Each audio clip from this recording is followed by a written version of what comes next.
Hello my dear friends and masters, welcome back to our channel oneness vegetarianism. నా పేరు సోమేశ్వరి. ముందుగా మనందరి గురువైన డాక్టర్ బ్రహ్మర్షి పితామహ పత్రి సారికి నా యొక్క అనంతకోటి ఆత్మ ప్రణామాలు.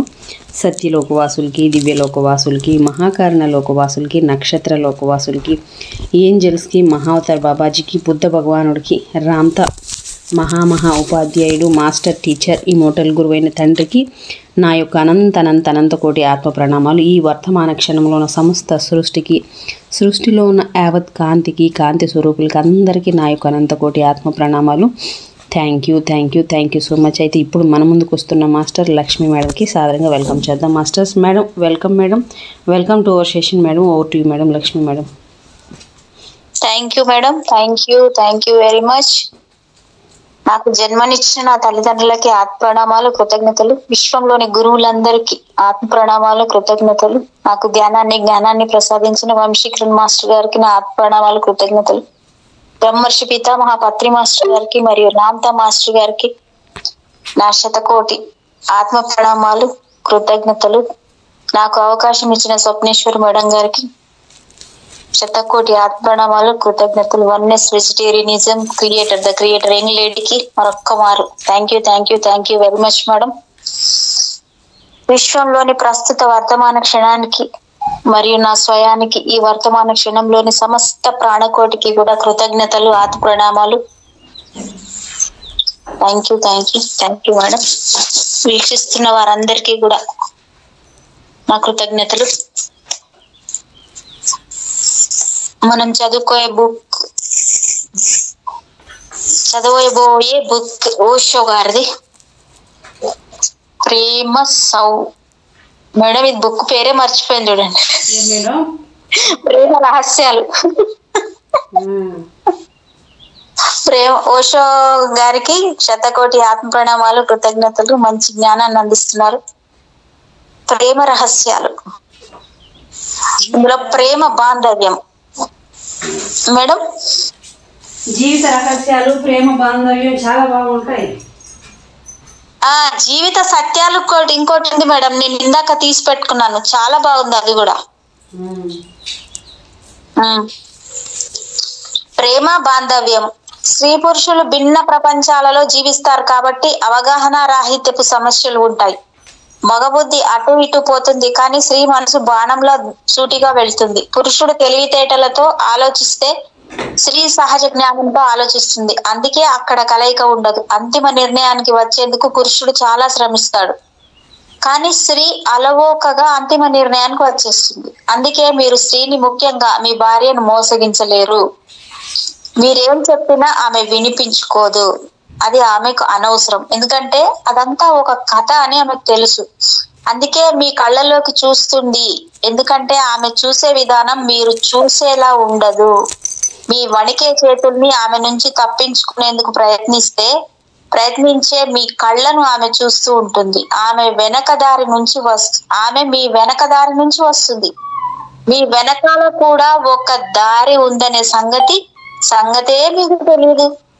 మీరు అన్నింటినీ మీ ముందున్న దారికే సిద్ధం చేసుకుంటారు. దాంతో ఆమెకు అన్ని కలిసిపోతాయి.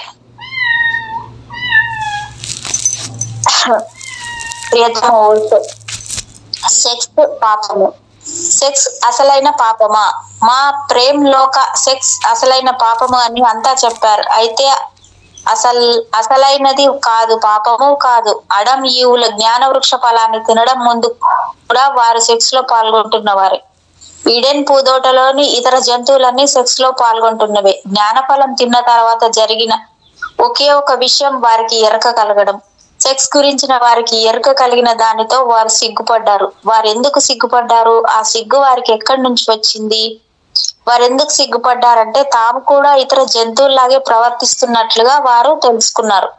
కానీ ఇతర జంతువుల్లా ప్రవర్తించడంలో తప్పేముంది? మనిషి కూడా ఒక జంతువే. అయితే ఇక్కడ అహం ప్రవేశించింది. జ్ఞానఫలం అహాన్ని సృష్టించింది. తాము అధికులము, గొప్పవాళ్లము అనే భావనలను అది వారిలో సృష్టించింది. మేము గొప్ప మానవులం, ఇవి బుద్ధి లేని జంతువులు. అవి ఏం చేసినా వాటిని క్షమించవచ్చు, కానీ మనల్ని క్షమించరు.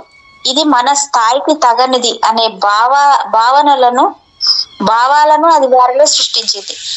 ప్రకృతిలోని ఒక ప్రాథమిక క్రియాకలాపం సెక్స్. మానవుడి అహం దాన్ని వదిలించుకోవాలని ప్రయత్నించడం ప్రారంభించింది. సెక్స్ సహజమైన అనే విషయాన్ని మీరు గుర్తించుకోవాలి.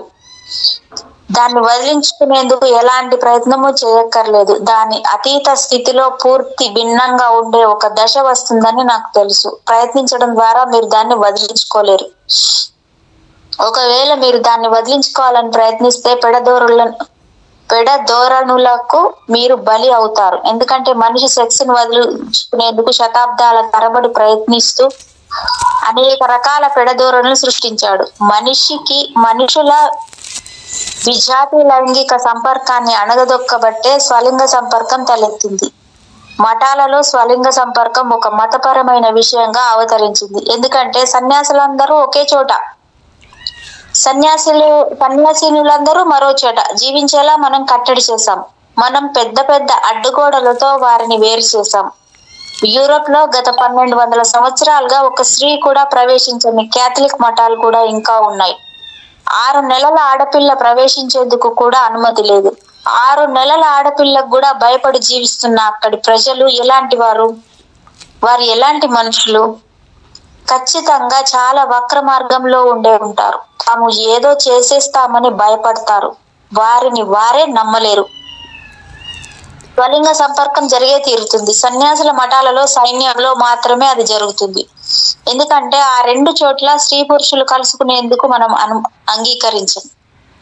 లేదా ఆడపిల్లలు మగపిల్లలు వసతి గృహాలలో అది సంభవిస్తుంది. అక్కడ కూడా మనం వాళ్ళని కలవనివ్వం. మూర్ఖ విధానాల పెంపకం ఉపఫలమే స్వలింగ సంపర్కం. ఏ రోజైతే స్త్రీ పురుషులు సహజంగా కలుసుకోవడానికి మనం అంగీకరిస్తామో అప్పుడే స్వలింగ సంపర్కం ఈ ప్రపంచం నుంచి అదృశ్యం అవుతుంది. వారి బాల్యం నుంచే మనం వారిని వేరు చేయడం ప్రారంభించాం. ఒక అబ్బాయి ఆడపిల్లతో కలిసి ఆడుకుంటుంటే మనం వాడిని నిందిస్తాం. ఏం చేస్తున్నావు నువ్వేమైనా ఆడంగివా? నువ్వు అబ్బాయివి, మగాడివి మగాడిలా ఉండు, ఆడపిల్లలతో ఆడకు అని అంటాం. అబ్బాయి బొమ్మలతో ఆడుకుంటుంటే వెంటనే ఇది ఆడపిల్లల కోసం అని మనం వాడిని తిడతాం. ఒక అమ్మాయి చెట్టు ఎక్కేందుకు ప్రయత్నిస్తుంటే వెంటనే ఇది తప్పు, ఆడతనానికి వ్యతిరేకం అంటూ ఆమెను మనం భారిస్తాం. అయినా అమ్మాయి ఎదిరించి పట్టు విడవకుండా ప్రయత్నిస్తే ఆమె మగరాయుడు అని పిలుస్తాం. ఆమెను ఎవరూ ఆదరించరు. మనం ఇలాంటి వికృతమైన విభజనలను సృష్టించడం ప్రారంభిస్తాం. అమ్మాయిలు చెట్లు ఎక్కడాన్ని ఇష్టపడతారు. అదొక అందమైన అనుభవం. అబ్బాయి బొమ్మలతో ఆడుకుంటే తప్పేంటి? వాడు ఇప్పుడే బొమ్మలతో ఆడుకోవాలి. ఎందుకంటే జీవితంలో వాడు ఎన్నో బొమ్మలను కలవాల్సి వస్తుంది. తర్వాత వాడు ఏం చేయాలి అనే ఇబ్బందుల్లో పడతాడు. ఈ మొత్తం వ్యవహారాలకి నీకు వ్యక్తిగతంగా ఏ సంబంధము లేదు. ఇది ప్రపంచవ్యాప్తంగా వ్యాపించిన సామాజిక వ్యాధి.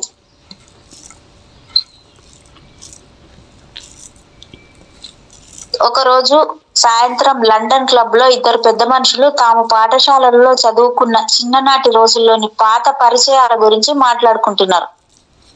ఆ ముసలోడు చోల్ మాండీలేకి ఏదో అయిందంట అన్నాడు ఒకడు. అలా అంటావేంటి? జోతో కలిసి ఆఫ్రికాకు వేటకని వెళ్ళిన వాడు ఒక కోతిని చేరదీశాడు. అంటే అతను వన్యప్రాణి ప్రేమికుడా? కాదయ్యా బాబు, అది ఆడకోతి. ఆ కోతి అయితే సరే, ఆడదైనా చాలు వాడికి బాబోయ్. ఇలాంటి నిబద్ధీకరణలను చాలా లోతుగా సృష్టిస్తాం. దానివల్ల మనుషులు వాటికి వ్యతిరేకంగా తిరుగుబాటు చేయడం ప్రారంభిస్తారు. సెక్స్ ని చాలా సహజమైనదిగా పరిగణించాలి, కానీ మనం దాన్ని చాలా గంభీరంగా పరిగణిస్తూ వస్తున్నాం. మనం దాన్ని అసహ్యంగా, పాశవికంగా ఎంచి ఖండిస్తాం, లేదా దాన్ని దివ్యమైన స్థాయికి తెచ్చిపెడతాం. కానీ మనం దాన్ని మానవీయమైనదిగా సరదాగా ఎప్పుడు ఒప్పుకో. మౌలికంగా అదొక సరదా ఆట. అయితే దాని సౌందర్యాన్ని ఒక ఆటగా మనం అంగీకరించకపోతే అర్థం లేని మూర్ఖపు భావాల భారంతో మానవాళి మగ్గుతూనే ఉంటుంది.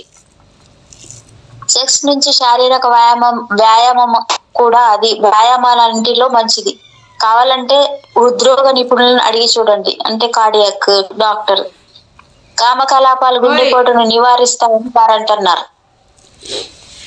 ఒక విషయం మాత్రం ఖచ్చితం, ఇప్పటిదాకా కామకలాపాలు సాగిస్తుండగా ఎవరికి గుండెపోటు రాలేదు. ఇతరత్రా పనులన్నింటిలోనూ గుండెపోటు సంభవించిన దాఖలాలు ఉన్నాయి. కానీ కామకలాపాలు సాగిస్తుండగా అలా ఎప్పుడు జరగలేదు. ఎవరైనా కామకలాపాలు సాగిస్తుండగా గుండెపోటు వచ్చి చనిపోయినట్లుగా మీరు ఎప్పుడైనా విన్నారా? లేదు, అలా జరగదు. ఎందుకంటే అదొక సహజమైన మంచి శారీరక వ్యాయామం, అదొక సరదా ఆట. నువ్వు దాన్ని తేలికగా తీసుకోగలిగితే చింతించాల్సిన పని లేదు. నీకు స్త్రీల పట్ల ఆకర్షణ కలిగినప్పటికీ బాధపడకు, ఎందుకంటే నీ బాధ నీకు ఏ విధంగానూ సహాయపడదు. అంత సవ్యంగానే ఉంది. గతం గురించి ఏమీ తెలియని, ఏ ప్రాచీన నిబద్ధీకరణలకు లోబడని ఒక వాస్తవమైన స్వేచ్ఛాయుత ప్రపంచంలో, ఒక వాస్తవమైన జ్ఞానోదయ ప్రపంచంలో వీటన్నిటినీ మనం అంగీకరిస్తాం. అవును, ఎప్పుడైనా ఒక్కసారి నువ్వు ఒక స్త్రీనో ఒక పురుషుడినో ప్రేమించవచ్చు. అందులో తప్పేం లేదు, ఎందుకంటే నీలో ఇద్దరు ఉన్నారు. ప్రతి పురుషుడిలోనూ ప్రతి స్త్రీలోనూ స్త్రీ పురుషుడు ఇద్దరు ఉన్నారు. ఎందుకంటే ఒక పురుషుడు ఒక స్త్రీ కలయిక నుంచే నువ్వు జన్మించావు. కాబట్టి నీలో సగం తల్లి నుంచి సగం తండ్రి నుంచి సగం వచ్చిందే. నీలోని కొంత భాగం పురుషుడు, కొంత భాగం స్త్రీ.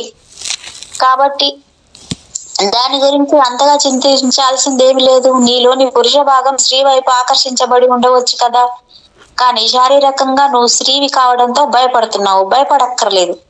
విషయాలను తేలికగా తీసుకో, అదే నా మౌలిక విధానం. దాన్ని తేలికగా తీసుకో. విషయాలను గంభీరంగా తీసుకునే దానికన్నా వాటిని తేలికగా తీసుకోవడం వల్ల ఎవరైనా వాటిని చాలా హాయిగా, సులభంగా, తొందరగా అధిగమించగలుగుతారు. ఒకవేళ మీరు వాటిని చాలా గంభీరంగా తీసుకుంటే మీరు దాన్ని చిక్కులో పడి ఇబ్బందులకు లోనవుతారు.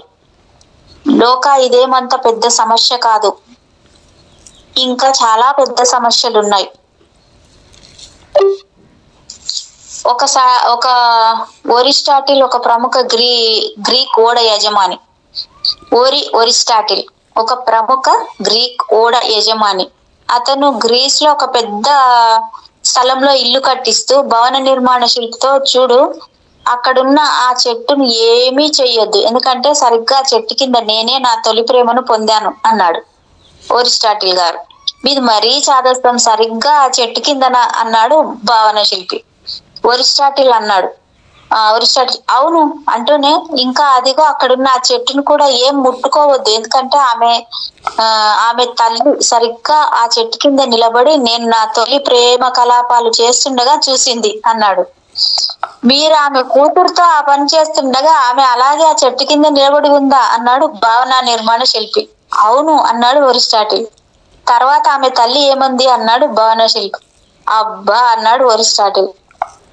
ఇంకా పెద్ద సమస్యలు ఉన్నాయి. నీది అసలు సమస్యే కాదు. కనీసం నువ్వు మరో స్త్రీ పట్ల, అంటే కనీసం ఇంకొక మనిషి పట్ల ఆకర్షించబడ్డావు. సవ్యంగానే ఉంది, కొంచెం వింతగానే ఉన్నా మరీ విపరీతం కాదు. అలాంటివి ఎప్పుడు జరుగుతూనే ఉంటాయి. ఇప్పుడు ప్రజలు చాలా ధైర్యవంతులయ్యారు, ధైర్యంగా ప్రశ్నలు అడుగుతున్నారు. ప్రత్యేకించి పశ్చిమ దేశాలలో ప్రజలు చాలా నిజాయితీగా ఉన్నారు.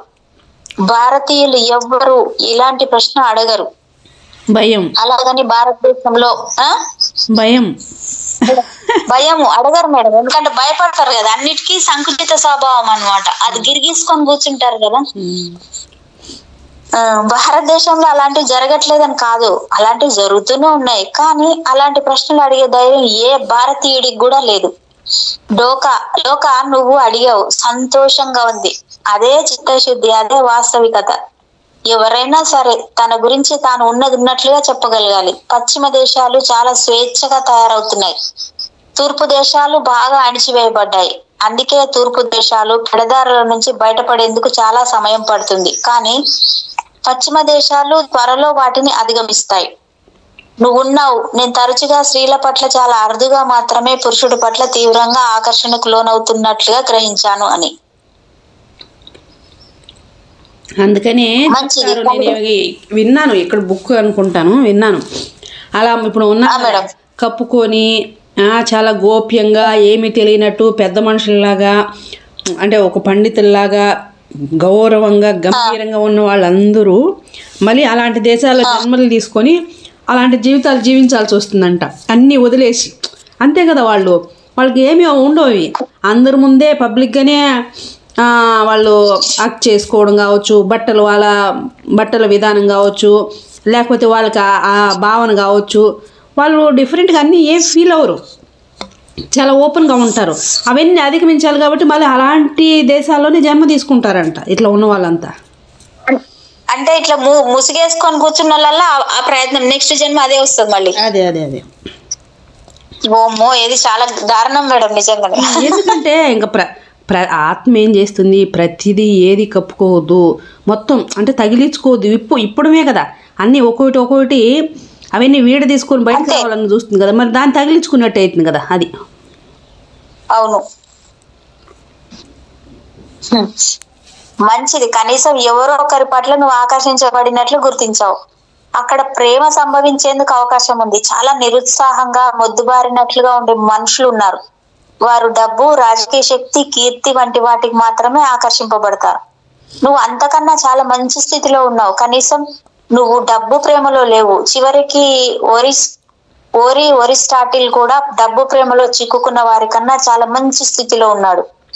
అయితే వీరు పెడదారిలో ఉన్నట్లు అనుకోరు, కానీ వారే అసలైన పెడదారిలో ఉన్నారు. డబ్బే వారి జీవిత పరమావధి, డబ్బే వారి భక్తి, డబ్బే వారి దైవం. నువ్వు స్త్రీల పట్ల ఆకర్షించబడ్డావు, చాలా మంచిది. స్త్రీలతో సంబంధాల లోతుల్లోకి వెళ్ళు. ఒకవేళ నువ్వు దాని గురించిన ఆతృతతో ఉన్నట్లయితే దాని లోతుల్లోకి నువ్వు వెళ్ళలేవు. ఒకవేళ నువ్వు స్త్రీ సంబంధాల లోతుల్లోకి వెళ్తే నేను అర్థం చేసుకున్న దాని ప్రకారం ఈ సంబంధం ఏ మాత్రం సఫలీకృతం అయ్యేది కాదని త్వరలో నువ్వు గుర్తిస్తావు. ఎందుకంటే ఇద్దరు స్త్రీలు ఒకేలా ఉంటారు. అనుబంధం కొనసాగాలంటే కొంత ఒత్తిడి, కొంత దృఢశీలత అవసరం. ఇద్దరు పురుషులు, ఇద్దరు స్త్రీలు మంచి ప్రేమ అనుబంధాన్ని కలిగి ఉండవచ్చు, కానీ అందులో మసాలా ఉండదు. అది ఒకేలా ఉండడంతో నిరుత్సాహాన్ని, విసుగును కలిగిస్తుంది. నువ్వు లోతుగా వెళ్ళినప్పుడు వీటి గురించి తెలుసుకుంటావు. అయితే నీ ఆత్రం నిన్ను లోతుల్లోకి వెళ్ళనివ్వదు. దానితో నువ్వు నీ జీవిత కాలం అంతా స్త్రీల పట్ల ఆసక్తితోనూ ఆకర్షణతోనే ఉండిపోతావు. ఏదైనా సమస్య పట్ల నా విధానం ఏమిటంటే దాని లోతుల్లోకి వెళ్ళండి. అక్కడ నిధి లాంటిది ఏదైనా ఉంటే దాన్ని కనుక్కుంటారు, లేదా అక్కడ ఏమీ లేదని తెలుసుకుంటారు. మీకు నిధి దొరికితే లాభమే కదా, ఒకవేళ అక్కడ ఏమీ లేకపోయినా లాభమే. ఎందుకంటే అప్పుడు మీరు దాని గురించి ఇంకేమీ పట్టించుకోరు. అలా ఆ రెండు సందర్భాలలోనూ మీరు లాభపడతారు. ఇద్దరు స్త్రీల మధ్య ప్రేమ వ్యవహార బాంధవ్యం అద్భుతంగా ఏమీ ఉండదు. అది నేలబారు స్థాయిలో ఉంటుంది. ఎందుకంటే దానికి ఎత్తుపల్లాలు ఉండవు. ఎత్తుపల్లాల గురించి భయపడే వారికి అది సౌకర్యంగాను అనుకూలంగాను ఉంటుంది. అందుకే స్వలింగ సంపర్కులను కులాసారాయుళ్ళు అంటారు. వారు కులాసాగా కనిపిస్తారు. తక్కువ అవగాహన, అతిగా జగడాలు, ఎక్కువ ఘర్షణలు వల్ల భిన్నలింగ సంపర్కులు ఎప్పుడు గందరగోళంలో పడిపోతూ ఉంటారు. అది అలాగే ఉంటుంది.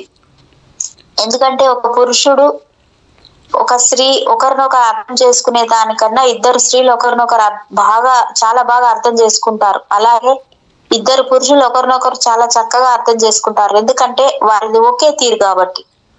కానీ వేడి లోపిస్తుంది. అవును, కాస్త కులాసాగా ఉంటుంది, కానీ గొప్ప కవిత్వం, అద్భుతమైన శృంగారం ఉండదు. ఆ బంధం హోమియోపతి లాగా తక్కువ ఘర్షణ, తక్కువ వేధింపు, ఎంతో అవగాహనతో క్షేమంగా, సురక్షితంగా ఉంటుంది. అంతేగాని ఎలాంటి సాహసాలు, ఆశ్చర్యాలు ఉండవు. ఒక పురుషుడు, ఒక స్త్రీతో సమస్యలు ఉంటాయి, అవగాహన రాహిత సమస్యలు. వారు పూర్తి భిన్నమైన ప్రపంచాలలో జీవిస్తారు. వారు చైతన్యం యొక్క రెండు విభిన్న ధృవాలు. స్త్రీ సహజ జ్ఞానంతో ఆలోచిస్తుంది, పురుషుడు మేధాపరంగా ఆలోచిస్తాడు. అందుకే అక్కడ కలయిక ఉండదు. స్త్రీ ఏమి ఆలోచించకుండానే అంతిమ నిర్ణయాలకు అలవోకగా వచ్చేస్తుంది. పురుషుడు నిదానంగా బాగా ఆలోచించి ఒక నిర్ణయానికి వస్తాడు. అంతిమ నిర్ణయానికి వచ్చే ముందు పురుషుడు చాలా శ్రమిస్తాడు, కానీ స్త్రీ అలవోకగా అంతిమ నిర్ణయాన్ని వచ్చేస్తుంది. ఆమెకు సహజ జ్ఞానానుభూతి ఉంటుంది. అందుకే మీరు స్త్రీని మోసగించలేరు, ముఖ్యంగా మీ భార్యను మీరు మోసగించలేరు. అది అసాధ్యం. ఇంతవరకు అలా చెయ్యగలిగిన వారు ఎవరూ లేరు. ఆమె వెంటనే మీ లోపలికి చూస్తుంది. ఎందుకంటే ఆమె చూసే విధానం మీరు చూసేలా ఉండదు. ఆమె మీ వెనక దారి నుంచి వస్తుంది. మీ వెనకాల కూడా ఒక దారి ఉంది అనే సంగతి మీకు తెలియదు.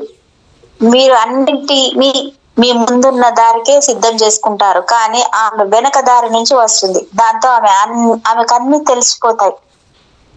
భర్త అన్ని సిద్ధం చేసుకొని ఇంటికి వస్తాడు. ఏం చెప్పాలి, ఎలా చెప్పాలి, అలా అన్నింటిని మళ్ళీ మళ్ళీ చేసి చూసుకుంటాడు. కానీ ఆమెను చూసిన వెంటనే తాను అభ్యాసం చేసినవన్నీ మర్చిపోతాడు. అంతే ఆవిరి గాలిలో కలిసిపోవడంతో అతను చాలా దాదాపు చిన్న పిల్లాడిలా అయిపోయి నత్తిగా మాట్లాడతాడంట.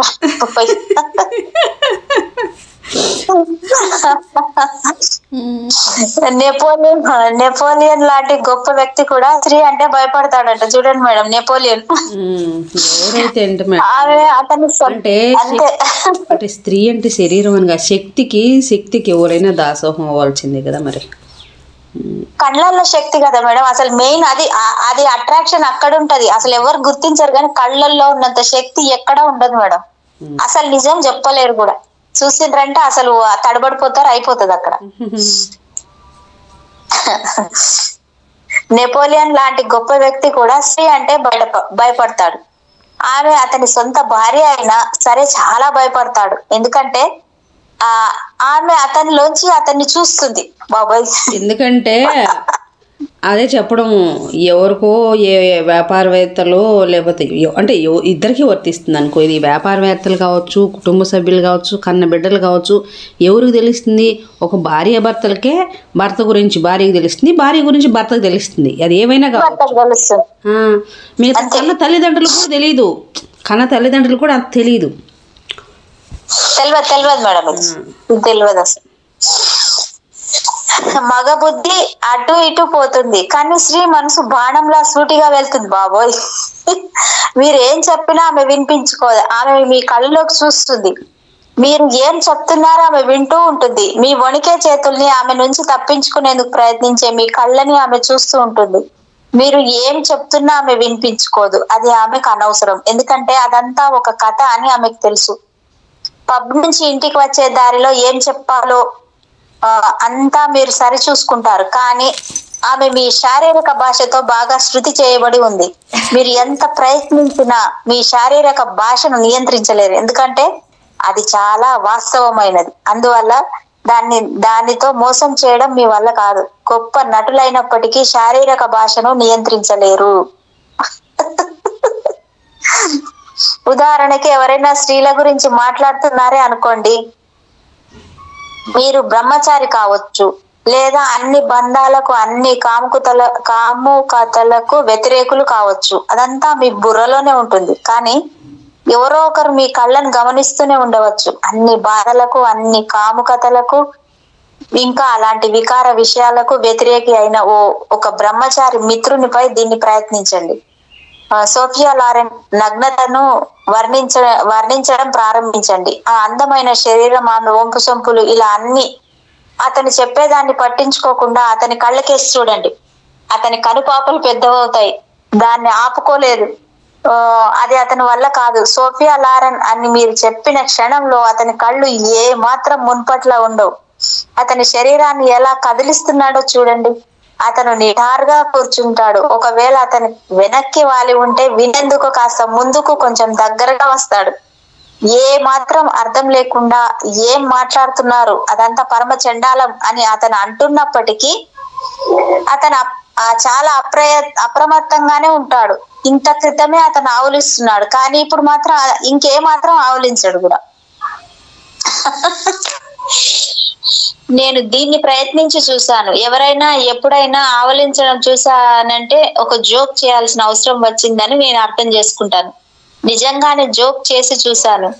ఆవలింతలు పటుమాయం. ఆఖరికి షీలా అయినా సరే నిద్ర నుంచి లేస్తుంది. ఇక నేను వేదాంతం గురించి మాట్లాడుకోబోతున్నానని ఆమెకు తెలియగానే ఆమె మళ్ళీ నిద్రలోకి జారుకుంటుంది. అయినా ఆమె నిద్రలో కూడా అప్రమత్తంగానే ఉంటుంది. నేను హాస్య సంభాషణ ప్రారంభించిన వెంటనే ఆమె నిద్ర నుంచి లేస్తుంది. మనసుకు సొంత భాష ఎలా ఉందో అలాగే శరీరానికి దాని సొంత భాష దానికి ఉంది. జీవుడికి సొంత భాష ఉంది. స్త్రీ పురుషుల ఘర్షణలో ఉండక తప్పదు, కానీ ఆ ఘర్షణ వారిని సుదూర తీరాలకు తీసుకెళ్తుంది. మళ్ళీ చిన్న చిన్న మధుర రాత్రుల కోసం పరిస్థితులను సృష్టిస్తుంది. స్వలింగ సంపర్క బంధం కొంచెం శాకరిన్ లాంటిదే. అది చాలా తీపిగానే ఉన్నా కొంచెం వెగటుగా ఉంటుంది. కానీ స్త్రీ పురుషుల బంధం ఎప్పుడూ పతాక స్థాయిలోనే ఉంటుంది. మీరు నిద్రలో జారుకోలేరు, ఎందుకంటే మరొకరు దాన్ని అలా జరగనివ్వరు. వారు ఒకరినొకరు ప్రేరేపించుకుంటారు, వారి భిన్నమైన ప్రపంచాలు, అదే ఆకర్షణ. లోక వీలున్నంత వరకు స్త్రీలతో నీకున్న సంబంధాల లోతుల్లోకి వెళ్ళు, బాధపడొద్దు. భిన్న ధృవాల మధ్య భిన్నమైన అనుబంధం నెలకొనగలదు అనే విషయాన్ని నువ్వు త్వరలో గమనిస్తావు. అప్పుడు ఒక పురుషుడిలో లోతైన అనుబంధంలోకి వెళ్ళు. ఎందుకంటే ఒక పురుషుడితో లోతైన అనుబంధంలోకి వెళ్ళినప్పుడు అన్ని బంధాలు అసంపూర్ణమని నువ్వు తెలుసుకోగలుగుతావు. చివరికి స్త్రీ పురుషుల సంబంధాలు కూడా అసంపూర్ణమే. అవి ఎప్పుడు వాటి వాగ్దానాలలో ఉన్నంత సంతృప్తిని మీకు అందించవు. అయితే బుద్ధుడు చెప్పినట్లుగానే నేను చెప్పినట్లుగాను కాకుండా నీ సొంత అనుభవం ద్వారా మాత్రమే నువ్వు ఏదో ఒక రోజు అన్ని బంధాలకు అతీతంగా వెళ్ళగలవు. అప్పుడే నువ్వు ఒంటరిగా ఉన్నా సంతోషంగా ఉండగలవు. ఎవరైతే ఒంటరిగా ఉన్నా సంతోషంగా ఉండగలడో అతనే నిజమైన వ్యక్తి. మీ సంతోషం ఇతరులపై ఆధారపడినప్పుడు మీరు బానిసే కదా, మీరు ఇంకా బందీఖానలో ఉన్నట్లే కదా, మీకు స్వేచ్ఛ లేనట్లే కదా. మేడం ఎంత బాగుంది చూడండి. ఎప్పుడైతే మీరు ఒంటరిగా సంతోషంగా ఉంటారో, ఎప్పుడైతే మీతో మీరు జీవించగలరో. మేడం నా వాయిస్ ఓకేనా, మళ్ళీ ఏమన్నా అయిందా? మీ వాయిస్ చాలా పర్ఫెక్ట్ ఉంది. Proceed madam, proceed. Thank you sir, thank you.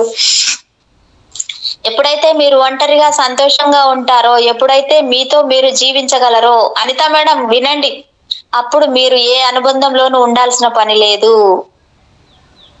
Anitha madam ఉన్నారా? అదే అంటే ఓకే సార్. అంటే దాని అర్థం మీకు ఏది పట్టదని కాదు. పట్టడం అనేది అనుబంధంలో ఉండడం అనే దానికి పూర్తిగా విరుద్ధమైనది. అనుబంధం అనేది ఒక రకమైన దాస్యం.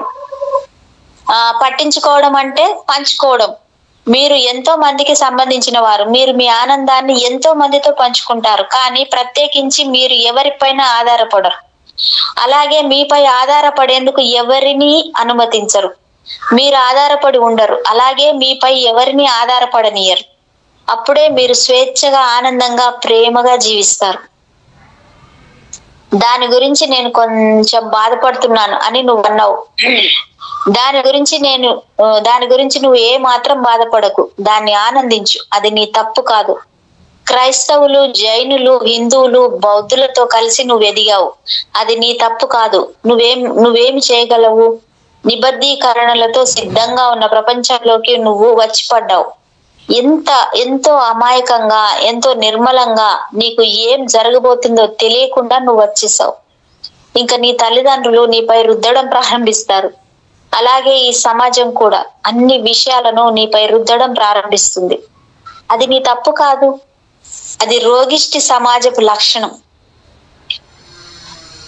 మనం ఈ సమాజాన్ని సమూలంగా మార్చాలి. దానికి ఉన్న ఒకే ఒక దారి ప్రతి ఒక్కరిని సమూలంగా మార్చడమే. మరో దారి లేదు. దగ్గర దారి అసలే లేదు. దాన్ని ఆనందించు, అదే మంచిది. సరిపోయినా అదే మంచిది. అది నిన్ను భిన్న లింగ సంబంధాలలోకి వెళ్ళేలా చేస్తుంది. అది ఇంకొంచెం మంచిది అయినా కూడా అది నీకు తృప్తినివ్వదు. అప్పుడు అది నిన్ను ధ్యాన స్థితిలోకి, ఏకాంతంలోకి, ఆ ఏకాంతపు సౌందర్యంలోకి వెళ్ళేలా చేస్తుంది. మీరు ఒంటరిగా ఉన్నప్పుడు మాత్రమే ఆ ఆశీర్వాదం మీకు లభిస్తుంది. సన్యాసం గురించి అంతా ఇదే. ఒంటరిగా ఉంటూనే ఆనందంగా ఎలా ఉండాలో తెలుసుకోవడం. పాపము లేదు, పుణ్యము లేదు. ప్రియతమ గురువర్య, సాక్షిగా ఉండడం అనేది ఎప్పుడు ఆనందాన్నే ఇస్తుందా? దేవ అభియాన. సాక్షిభూత స్థితి చల్లనిది కాదు, వేడిగాను ఉండదు. అది సంతోషము కాదు, దుఃఖము కాదు. అది చీకటి కాదు, వెలుగు కాదు. అది జీవము కాదు, మరణము కాదు. నేతి అని ఉపనిషత్తులుంటాయి. అది కాదు, ఇది కాదు. ఒకవేళ నువ్వు అనుభూతి చెందినట్లయితే అప్పటికే నువ్వు తదాత్మీకరించబడ్డావు. సాక్షిగా ఉండడం అనేది పోయింది. నువ్వు బాధపడినట్లయితే నువ్వు సాక్షిగా లేనట్లే. నువ్వు సాక్షిగా ఉండడాన్ని మర్చిపోయి బాధల్లో చిక్కుకున్నావు. నీ మనస్తత్వం ద్వారా ఆ క్షణం యొక్క స్వభావాన్ని నువ్వు సంతరించుకున్నావు. సుఖము దుఃఖము ఈ గుణాలన్నీ నీ మనస్తత్వపు భాగాలే. అయితే సాక్షిగా ఉండడం అనేది ఒక భావాతీత స్థితి, అది మానసికమైనది కాదు. మొత్తం జ్ఞానకళ అంతా సాక్షిగా ఉండడంలోనే ఉంది. అయితే అది తెచ్చేదేమిటి? మహా అయితే అది పూర్తి ప్రశాంతతను తెస్తుందని మనం చెప్పగలం. అది కేవలం శాశ్వత నిశ్శబ్దాన్ని తెస్తుంది. మీరు దాన్ని సుఖము అని నిర్వచించలేరు. మీరు దాన్ని సుఖము అని నిర్వచించిన క్షణంలో మీరు మళ్ళీ ద్వంద్వ ప్రపంచంలో పడిపోయినట్లే.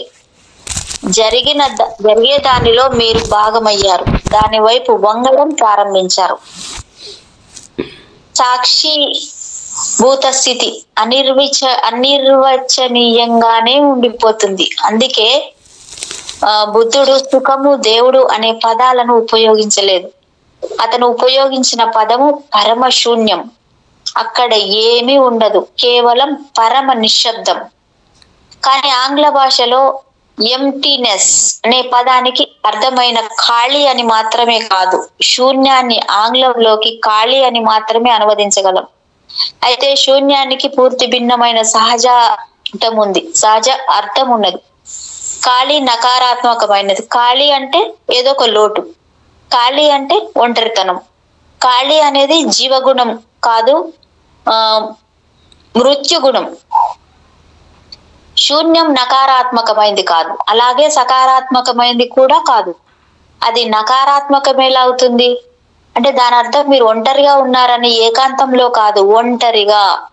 మీరేమీ కోల్పోవట్లేదు, మీరు చాలా విశాలంగా ఉన్నారు. మీలో చాలా విశాలమైన ప్రదేశం ఉంది, కానీ అందులో ఏదో లేదు కాదు, దాన్ని భిన్నంగా అది పూర్తి సమృద్ధిగా ఉంది. మీరు చెప్పనిస్తే అది పూర్తిగా శూన్యంతో నిండి ఉందని అంటారు. అది పూర్తి శూన్యంగా ఉంది, కానీ ఒకరు దానితో ఈడేర్చబడ్డారు. శూన్యం మీలో వికసిస్తుంది, ఆనందం లేదు, కానీ అద్భుతమైన శాంతి ఉంది. అంతేకాని అక్కడ దుఃఖం లేదు. ఎందుకంటే సుఖం సకారాత్మకమైంది గాను, దుఃఖం నకారాత్మకమైంది గాను అవుతున్నాయి. సరిగ్గా వీటి మధ్యలో ఉండేదే శాంతి. నకారాత్మకమైంది సకారాత్మకమైన మధ్యలో ఉండేదే శాంతి. అది చల్లనిది కాదు, వేడిగాను ఉండదు, తటస్థమైంది కాదు, ఉదాసీనమైంది కాదు. మీకు ఆసక్తి లేని దాని పట్ల మీరు విముఖత ఎలా చూపుతారో అలాంటి స్థితి కూడా కాదు. అనాసక్తి, ఉదాసీనత, తటస్థ స్థితి అనే ప్రశ్నలే లేవు, ఉండవు కూడా. మీరు దేన్నైనా ప్రతిబింబించే అద్దంలా పూర్తిగా సంపూర్ణంగా మొత్తంగా ఉంటారు. సుఖం అటుగా వెళ్ళింది, అద్దం దాన్ని ప్రతిబింబించింది, కానీ అద్దం సుఖంగా మారదు. అదెప్పుడు అలా తాదాత్మ్యం చెందదు. అలాగే దుఃఖం ఒక దట్టమైన మేఘంలా వచ్చి అటుగా వెళ్ళింది, అద్దం దాన్ని ప్రతిబింబించింది.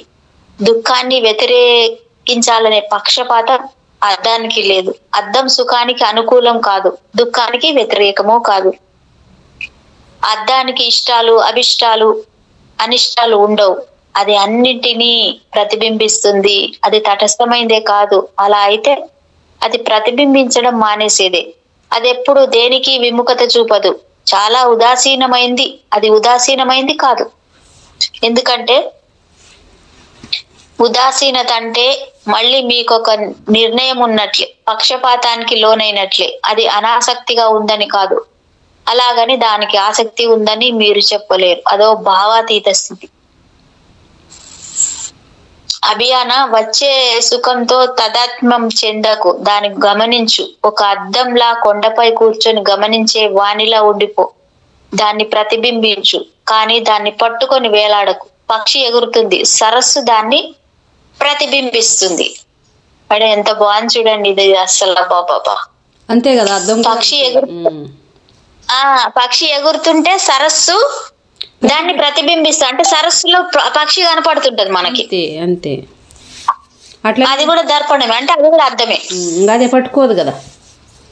అది పట్టుకోదు, దాని పక్షిని పట్టుకోదు, పక్షి సరస్సును పట్టుకోదు. అది బాబా ఎంత బాగుంది మేడం. జన్ మార్గాన్ని అనుసరించే వారు దీన్ని బుద్ధత్వ స్థితి అంటారు. సరస్సులో ప్రతిబింబించబడాలనే ఉద్దేశం పక్షికి లేదు, అలాగే పక్షిని ప్రతిబింబించాలనే ఉద్దేశం సరస్సుకు లేదు. నేను చెప్పకముందు ఇది వస్తుంది మేడం, నేను అనుకున్నది వస్తుంది. పక్షి ఎగురుతుంది, సరస్సు దాన్ని ప్రతిబింబిస్తుంది, అంతే. దాని డ్యూటీ అది చేస్తుంది, అంతే కదా. అసలు అక్కడ విషయాన్ని కూడా గమనించాలి. పక్షికి సరస్సులో ప్రతిబింబించబడాలనే ఉద్దేశం లేనే లేదు, అలాగే పక్షిని ప్రతిబింబించాలనే ఉద్దేశం సరస్సుకు లేదు. కానీ పక్షి ప్రతిబింబించబడింది, అది అలా సంభవిస్తుంది, అంతే. అక్కడ సరస్సు ఉంది, పైన పక్షి ఎగురుతుంది, అప్పుడు ప్రతిబింబం జరిగే తీరుతుంది, అది సహజం. పక్షి వెళ్ళిపోయింది, సరస్సు పక్షిని ఏమీ కోల్పోలేదు, దానికోసం అదేమీ ఆశపడట్లేదు, దానికోసం అది ఎదురు చూడదు కూడా, అది మళ్ళీ వస్తుందని కూడా ఆశించదు. అది గతంలోకి, జ్ఞాపకాల్లోకి, భవిష్య అంచనాల్లోకి వెళ్ళదు. పక్షి ఎగిరిపోయింది, మళ్ళీ అది ఎప్పుడు ఆ సరస్సు గురించి ఆలోచించదు, మళ్ళీ అక్కడికి తిరిగి రావాలని అది ఎప్పుడూ కోరుకోదు. ఏదో ఒక రోజు అది మళ్ళీ రావచ్చు, అప్పుడు మళ్ళీ అది ప్రతిబింబించబడుతుంది, కానీ ఎలాంటి బంధము ఏర్పడదు. సంభవించడం ఉంది అక్కడ, కానీ ఏ సంబంధం లేదక్కడ. మేడం ఎంత బాగుంది చూడండి, ఇది కొటేషన్. అసలు సంభవించడం ఉంది, కానీ అక్కడ ఏ సంబంధం లేదు, అంటే ఎవరి దారి వాళ్ళది. అది దీన్నే నేను సంబంధం కానీ పట్టించుకోవడం అంటాను. అదొక ద్రవీభూత దిగ్విషయం. సాక్షిగా ఉండడం అంటే ఇదే. అంటే మనం ఎవరితో ఎట్లా సాక్షిగా ఉండాలనేది ఇక్కడ మనకు అర్థమవుతుంది మేడం, నిజంగా. ఎస్, సూపర్ సూపర్, మంచి బుక్ మేడం, నిజంగా. అసలు ఎట్లా సెలెక్ట్ చేసుకున్నాను నేను. ప్రియతమ ఓషో, బ్రహ్మచర్యం గురించి. ప్రియతమ ఓషో, నేను బ్రహ్మచర్యాన్ని అవలంబిస్తూ ఉత్తమ బ్రహ్మచారిగా ఉండాలని అనుకుంటున్నాను, దయచేసి ఆశీర్వదించండి. సంత్ మహారాజ్, మరి జెరూసలేం గంటలను ఎవరు మోగిస్తారు? జెరూసలేం గంటలను ద్వారం వద్ద మోగిస్తూ ఉండేందుకు ఒకరు అంటే మనకొకరు కావాలి. కొంచెం ఆగు, అలా తొందరపడకు. నువ్వెందుకు బ్రహ్మచర్యాన్ని అవలంబించాలనుకుంటున్నావు? ప్రశ్న. శతాబ్దాల తరబడి నిబద్ధకరణలో మగ్గటం వల్ల ప్రతి భారతీయునిలోనూ ఆ కోరిక తలెత్తుతుంది. నేను నీలాగా ఏదో ఒక రోజు బ్రహ్మచారిని అవ్వాలనుకుంటాను. అయితే కోరిక వల్ల కాదు, దాన్ని లోతుగా అర్థం చేసుకోవడం ద్వారా. అయితే కోరిక అనేది అర్థం చేసుకోవడంలో ఎప్పటికీ భాగం కాదని గుర్తించుకో. ఎందుకంటే నిరాశ నుంచి కూడా కోరిక కలగవచ్చు. సెక్స్ అనేది సుఖం, దుఃఖము రెండు. అదొక పారవశ్యం, అదొక యాతన. ఈ వైరుధ్యాన్ని అర్థం చేసుకోవాలి. దాన్ని అర్థం చేసుకోకుండా బ్రహ్మచర్యం అనే కోరికను, బ్రహ్మచారిగా ఉండాలనే కోరికను నువ్వు ఎప్పటికీ అర్థం చేసుకోలేవు. సెక్స్ క్షణికమైన పారవశ్యాన్ని ఇస్తుంది. సెక్స్ క్షణికమైన పారవశ్యాన్ని ఇస్తుంది. ఒక్క క్షణం మీరు మరో ప్రపంచానికి, కాలాతీత ప్రపంచానికి ప్రయాణిస్తారు. ఒక్క క్షణం మీలో ఇంకొకరిలో కరిగిపోతారు. మీరు ఇక ఏ మాత్రం ఒక అహంకారు, అందుకే అది పరమానందం. కానీ అది క్షణికమే, తర్వాత అన్ని మూసుకుపోతాయి. తెరిచిన తలుపులు, కిటికీలు అన్ని మూసుకుపోతాయి.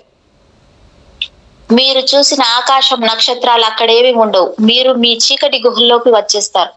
అది ఇంతకు ముందు కన్నా ఎక్కువ చీకటిగా ఉంది, ఎందుకంటే మీరిప్పుడు ఆవలదాన్నో దేన్నో రుచి చూశారు. అది చీకటి రాత్రిలో మీరు రహదారిపై వెళ్ళడం లాంటిదే. వెలిగే ఆ హెడ్ లైట్లతో ఒక కారు వస్తుంది. ఒక్కసారిగా ఒక్క క్షణం అంతా కాంతిమయం కారు వెళ్ళిపోయింది. ఇప్పుడు రహదారి ఇంతకు ముందు కన్నా ఇంకా చీకటిగా ఉంది, ఎందుకంటే మీరు పోల్చగలరు. కళ్ళు కాంతిని చూశాయి, ఇప్పుడు చీకటి మరీ చీకటిగా కనిపిస్తుంది. అదే వ్యత్యాసం.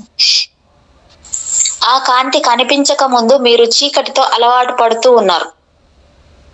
సెక్స్ మీకు ఒక లోతైన పారవశ్యాన్ని ఇస్తుంది, కానీ అది క్షణికం, తర్వాత పతనం. చాలా ఎత్తుల నుంచి ఉన్న పళంగా పడిపోవడం. చీకటి మిమ్మల్ని చుట్టుముడుతుంది, వేదన కలుగుతుంది. దాంతో మీరు బాధపడటం ప్రారంభిస్తారు. ఏంటిదంతా అని ప్రశ్నించుకోవడం ప్రారంభిస్తారు. మీరు ప్రతికూల భావనలో పడిపోయి వ్యతిరేకంగా ఆలోచించడం ప్రారంభిస్తారు. ఇదంతా ఏంటి? ఇది కేవలం క్షణికమే అయితే అది విలువైనదేమి కాదు. ఎంతగా మీరు దాని మీద ఆశ పెట్టుకున్నారు, మీరు దానికోసం ఎంతగా నిరీక్షించారు, దాని నుంచి మీరెంత ఆశించారు, మీ చేతుల్లో ఏదీ లేదు. కేవలం ఓ జ్ఞాపకం, మీ నుంచి వేగంగా తిరోగమించే నిలకడలేని ఒక జ్ఞాపకం. ఇప్పుడు మీరు చీకటిలో, వేదనలో, యాతనలో ఉన్నారు. అది తెలియకుండా ఉంటేనే మంచిదేమో. ఇలాంటి ప్రతికూల క్షణాలలో బ్రహ్మచర్యంపై కోరిక ఉదయిస్తుంది, కానీ అది ఎంతో కాలం ఉండదు. ఎందుకంటే 24 గంటల తర్వాత మీరు ఆ ప్రతికూల క్షణాన్ని, విచారాన్ని, యాతనను మర్చిపోతారు. అది కూడా జ్ఞాపకంలో ఒక భాగం అవుతుంది. అది వెనక్కి తిరోగమిస్తుంది. మళ్ళీ మీరు ఒక అందమైన స్త్రీని చూస్తారు. ఆమె అందమైన ముఖం, ఆమె అందమైన వంపులు, ఆమె మళ్ళీ అదే కోరిక. ఈసారి అది భిన్నంగా ఉండొచ్చని మీరు ఆశించడం ప్రారంభిస్తారు. ఎవరికి తెలుసు, మీరు మళ్ళీ అదే పులకింతను, ఉద్రేకాన్ని పొందుతారు. ఇలాంటి క్షణాలలో మీరు ప్రేమ పట్ల చాలా అనుకూలురు అవుతారు. అయితే ఇది మళ్ళీ జరుగుతూనే ఉంటుంది. ఇది ఒక విష వలయం. అనుకూలం తర్వాత ప్రతికూలం, ప్రతికూలం తర్వాత అనుకూలం. పగలు లేదా రాత్రి, పగలు రాత్రిని అనుకరిస్తుంది, రాత్రి పగలను అనుసరిస్తుంది. ఈ చక్రంలో మీరు గిరగిరా తిరుగుతూనే ఉంటారు. తూర్పు దేశాలలో దీన్నే మనం జనన మరణాల జీవిత చక్రం అని, వ్యతిరేక ధృవాల చక్రభ్రమణం అని అంటాం. ఎత్తు పల్లాలున్నా మీరు వెళ్తూనే ఉంటారు. మీరు పైకి వెళ్ళినప్పుడు మీరు ప్రపంచం అగ్రభాగాన ఉన్నట్లు భావిస్తారు. అప్పుడు బ్రహ్మచర్యం ఇంకా అలాంటివన్నీ ఏ మాత్రం అర్థం లేనివని, అదంతా మూర్ఖత్వం అని మీరు భావిస్తారు. కానీ మీరు ప్రతికూల క్షణానికి వచ్చినప్పుడు ఆ అనుకూలమైనదంతా కేవలం వ్యామోహం అని అనుకోవడం ప్రారంభిస్తారు. ఇలా మీరు చాలా సార్లు చేశారు. ఆ విషవలయాన్ని అర్థం చేసుకునేందుకు మీరు ప్రయత్నించకపోతే జీవితకాలం అంతా మీరు అలా చేస్తూనే ఉంటారు. కాబట్టి మీరు ప్రతికూలంగా ఉన్నప్పుడు ఏదైనా నిర్ణయించండి అని నేను చెప్పట్లేదు. ఒకవేళ మీరు ప్రతికూల స్థితిలో ఉన్నప్పుడు నిర్ణయం తీసుకుంటే మీరు జీవితానికి వ్యతిరేకంగా తయారవుతారు. గతంలో మతాలన్నింటికి అదే జరిగింది. ప్రతికూల క్షణంలో అవి నిర్ణయమయ్యాయి. అందుకే అవి జీవితానికి వ్యతిరేకంగా తయారయ్యాయి. అప్పుడు మీరు సన్యాసుల మఠాల్లోకి, కొండల్లోకి, గుహల్లోకి పారిపోక తప్పదు. అక్కడ కూడా సెక్స్ మిమ్మల్ని అంతగా తేలికగా విడిచిపెట్టదు. ఎందుకంటే సెక్స్ అనేది ఏదో మీ నుంచి విడిగా బయట ఉండేది కాదు. అది మీ లోపల ఉండేదే. మీ జీవధర్మం, మీ శరీర ధర్మం, మీ మనస్తత్వం, ఆ హార్మోన్లు మీలోనే ఉన్నాయి. సెక్స్ అనేది మీ కామ కేంద్రంలో మాత్రమే కాదు, అది మీ రక్తంలో, మీ ఎముకల్లో, వాటి ములుగుల్లో ఉంది. ఎందుకంటే ఉత్తమ బ్రహ్మచారి అయ్యేందుకు తన మర్మాంగాలను కోసుకునే మూర్ఖులు సైతం ఉన్నారు. బాబోయ్, రష్యాలో ఒక క్రైస్తవ తెగ ఉంది. మర్మాంగాలను కోసుకోవడాన్ని వారు నమ్ముతారు. ఆ తెగకు ఒక సమస్య ఉందనుకోండి, ఎందుకంటే వారు పిల్లలను కనలేరు. ప్రతి తెగ చాలా జనాభా ఉండాలని కోరుకుంటుంది. మీ మర్మాంగాలను కోసేసుకుంటే త్వరలో మీ తెగ ఈ ప్రపంచం నుంచి అదృశ్యం అవుతుంది. అప్పుడు పిల్లలని దత్తత చేసుకోవడానికి ఆ తెగ అలవాటు పడుతుంది. బీదవారి పిల్లల్ని, బిచ్చగాళ్ల పిల్లల్ని వారు దత్తత చేసుకుంటారు. ఆ పిల్లలు పెరిగి పెద్దవారై యుక్త వయసు వచ్చి లైంగిక పరిణామం చెందే వరకు వారి మర్మాంగాలను కోసేస్తారు. ప్రతి సంవత్సరం ఆ ఉత్సవం జరిగే చోట వీరంతా పెద్ద గుంపులుగా చేరి వెర్రి ఆవేశంలో వారి మర్మాంగాలను కోసేసుకుంటారు. చాలా మంది ఈ వెర్రి ఆవేశానికి లోనవుతారు. ఎవరైతే ఏదైనా చేస్తూ ఉంటే ఇతరులు అదే చేస్తారు. ప్రజలు మరి పిచ్చిగా అనుకరిస్తారు. స్త్రీలు వారి స్తనాలను కోసేసుకొని మర్మాంగాలను కలిపి పెద్ద కుప్పలా పోగేస్తారు. ఎంత పెద్ద కుప్ప పోగైతే ఆ సంవత్సరం ఎక్కువ పుణ్యం లభిస్తుందని వారి నమ్మకం. దేవుడు వారి పట్ల చాలా అనుగ్రహంతో ఉంటాడనుకుంటారు. సెక్స్ కి మర్మాంగాలతో పని లేదు. మరి మీరు మర్మాంగాలను కోసేసుకుంటారు, అయినా సెక్స్ ఉంటుంది. ఎందుకంటే కామకేంద్రం మీ మెదడులో ఉంది. మర్మాంగం మీ మెదడులోని కామకేంద్రానికి పొడిగింపు మాత్రమే. ఇప్పుడు మెదడులోని ఆ కేంద్రాన్ని కనుక్కున్నారు. సరిగ్గా మీ మెదడులోని కామకేంద్రానికి చిన్న కిటికీ ఏర్పాటు చేసి ఎలక్ట్రోడ్లను అమర్చి దానికి నేరుగా గిలిగింతలు పెట్టి మర్మాంగాల ప్రమేయం లేకుండానే మీరు భావప్రాప్తిని పొందొచ్చు. ప్రజలు వారి మెదడులో ఎలక్ట్రోడ్లను అమర్చుకొని చిన్న పెట్టెలను వారి జేబుల్లో పెట్టుకొని వెళ్ళడం త్వరలోనే జరుగుతుంది. ఆ రోజు ఎంతో దూరంలో లేదని నేను అనుకుంటున్నాను. మీరు ఏం చేస్తున్నారో ఎవరికి తెలియదు. మీ ముఖంపై గిలిగింతలు పెట్టే నవ్వు మాత్రం వారికి కనిపిస్తుంది. పరమానందంలో మీరెంత మహానందంగా కనిపిస్తారంటే మీరే బుద్ధుడైనట్లుగా కనిపిస్తారు. మీ జేబులోని మీటను మీరు నొక్కుతూ ఉండటమే మీరు చేస్తున్నదంతా. మీ మీటను మీరు అలా నొక్కుతూనే ఉంటారు. మీరు మీటను నొక్కిన ప్రతిసారి విద్యుత్ ప్రవాహం మీ కామకేంద్రానికి చేరుకొని దానికి గిలిగింతలు పెడుతుంది.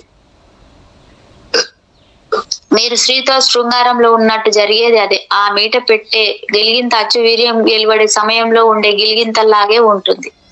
శాస్త్ర పరిజ్ఞానంతో దాన్ని చాలా చౌకగా చెయ్యొచ్చు. అదే జరగబోతుంది. ఆ రోజున పెళ్లితో, స్వలింగ సంకల్పంతో, సాంప్రదాయ సంపర్కంతో, ఇంకా ఇతర రకాల కామకలాపాలతో అవసరం మీకు తీరిపోతుంది. అక్కడ ఒక రకమైన కాముకత్వం మాత్రమే ఉంటుంది. దానికి మనం ఒక పేరు పెట్టాలి. అగ్గిపెట్టె కాముకత్వం లాగా అలాంటిదేదో కేవలం మీ జేబులో పెట్టుకుని అగ్గిపెట్టె లాంటిది. అన్ని ప్రయోగాలు విజయవంతమై శాస్త్రీయ నిరూపణ అయినా ఇప్పటిదాకా దీని వాణిజ్యపరంగా ఎందుకు తేలేదు? ఎందుకంటే ప్రజలు ప్రతిరోజు వేల కొద్ది భావప్రాప్తులను పొందకుండా నిరోధించేందుకు వేరే మార్గం లేకపోవడమే అసలు కారణం. ప్రమాదం ఏమిటంటే ప్రజలు మిగతా పనులు చేయడం ఆపేస్తారు. అదే అసలు సమస్య. సెక్స్ కు పరిమితి ఉంది, ఒక రకమైన పరిమితి. పురుషుడు రోజుకు ఒకసారి లేదా 2 సార్లు మాత్రమే శృంగారం చేయగలడు. అది వయస్సుపై ఆధారపడి ఉంటుంది. మరి చిన్న వయసు అయితే రోజుకు 3 సార్లు. మీరు వయసు పైబడుతున్న కొద్దీ భర్తీ కావడానికి చాలా సమయం పడుతుంది. కానీ అగ్గిపెట్టెతో ఏ సమస్య ఉండదు. వృద్ధాప్యం, యవ్వనం, చివరికి చచ్చినా సరే సమస్య లేదు. ఎవరో ఒకరు మీ మీటను పదే పదే నొక్కుతూ ఉండగలరు. దాంతో మృతదేహం కూడా కంపిస్తుంది. నిజంగా అదే జరుగుతుంది. కానీ కొన్ని సాలెపురుగులలో శృంగారం జరిగేటప్పుడు ఆడ సాలెపురుగు తన ప్రియుణ్ణి తినడం ప్రారంభిస్తుంది. మగది శృంగారం చేస్తూ ఉంటుంది. ఆడది దాన్ని తినడం ప్రారంభిస్తుంది. స్త్రీలు ప్రమాదమైన వారు. ఆడ సాలీడు మగ సాలీడు తల నుంచి తినడం ప్రారంభిస్తుంది. అది ముందు తలనే తింటుంది. ఎందుకంటే తర్వాత అది ఏ మాత్రం తప్పించుకోలేదు. అయినా మగ సాలీడు శృంగారం చేస్తూనే ఉంటుంది. తల అయిపోతుంది. దాని శృంగారం చేయడం ముఖ్యమైనప్పుడు తల ఎవరికి కావాలి? తల అయిపోయింది. మెల్లమెల్లగా దాని ఇతర శరీర భాగాలు కూడా అయిపోవడం ప్రారంభిస్తాయి. అయినా అది శృంగారం చేస్తూనే ఉంటుంది. ఏమైనా మిగిలింటే అది కంపిస్తూనే ఉంటాయి. మగ సాలెపురుగు ఒక్కసారి మాత్రమే శృంగారం చేస్తుంది. కొంత ప్రేమ, కొంత పూర్ణత్వం, కొంత సంపూర్ణత్వం. పాపం పవిత్రమైన సాలెపురుగు. దీని గురించి స్కిన్నర్ ఎలుకలపై చేసిన ప్రయోగాలు అది చాలా ప్రమాదకరమైనదిగా నిరూపించాయి. ఎలుకలు నిద్రాహారాలు మానేశాయి. అసలు పనిచేయడం కూడా మానేశాయి. మీటను నొక్కుతూనే ఉన్నారు. మీరు ఆశ్చర్యపోతారు. గంటకు 6000 సార్లు ఆ ఎలుక 3-4 గంటల్లో చనిపోయింది. ఎలుక చనిపోయేదాకా అతను మీటను నొక్కుతూనే ఉన్నాడు. తినడం, నిద్రపోవడం, కాలక్షేపం, కబుర్లు, ఇంకా ఇతరత్ర వాటి గురించి ఇంకా ఎవరు పట్టించుకుంటారు? అందరినీ కలుసుకోవడం, రోటరీ క్లబ్లకు వెళ్ళడం, ఇలాంటి అర్థం లేనివన్నీ ఎవరు పట్టించుకుంటారు? అదే ప్రమాదం. అందుకే స్కిన్నర్ దాన్ని ఆపేశాడు. ఎందుకంటే అతను ముందు ఎలుకల పైన, తర్వాత ఇతర జంతువుల పైన ఎన్నో ప్రయోగాలు చేసినప్పుడు అన్నింటిలో అది అలాగే జరుగుతుందని తెలిసింది. సెక్స్ మీతోనే మీ మఠానికి, మీ గుహకు వస్తుంది. ఎందుకంటే అది మీ మెదడులోనే ఉంది. బ్రహ్మచర్యం జరగదు. దానికి విపరీతాలు మాత్రమే జరుగుతాయి. సంతు బ్రహ్మచర్యం దానంతట అదే రావాలి. కానీ అభ్యసించినా కృషి చేసినా రాదు.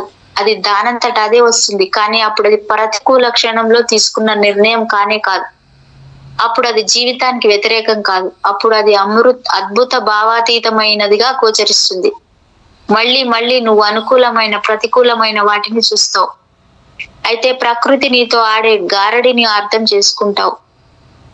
మీరందరూ ప్రకృతి బాధితులే. ప్రకృతి తన జాతులను పునరుత్పత్తి చేయాలని కోరుకుంటుంది. అందుకే అది మీలో సెక్స్ అనే వ్యూహాన్ని ఉంచుతుంది. ఒక్కసారి స్వీయ అనుభవం ద్వారా దాన్ని అర్థం చేసుకుంటే సెక్స్ అదృశ్యం అవ్వడం ప్రారంభిస్తుంది. బ్రహ్మచర్యం ఉదయిస్తుంది. అయితే దాన్ని బలవంతంగా రుద్దకూడదు, అభ్యసించకూడదు. నేను అలాంటి బ్రహ్మచర్యాన్ని మాత్రమే ఆశీర్వదించగలను. ఓషో నేను బ్రహ్మచారిగా ఉండాలనుకుంటున్నాను అని నువ్వు నన్ను అడిగావు. దయచేసి దాన్ని నువ్వు కోరుకోకు. అనుకూల ప్రతికూల ప్రేమానుభవాలన్నింటిలోంచి వెళ్ళు. ధ్యానపూర్వకంగా పూర్తి ఎరుకతో వాటిలోకి వెళ్ళు. అప్పుడు మెల్లిగా నీలో భావాతీత కాంతి ఉదయిస్తుంది. ఒక లోతైన అర్థం తెలుసుకునే తత్వం ఉదయిస్తుంది. అప్పుడు బ్రహ్మచారిగా ఎలా ఉండాలి అని నువ్వు అడగవు. నువ్వే బ్రహ్మచారి అయిపోతావు.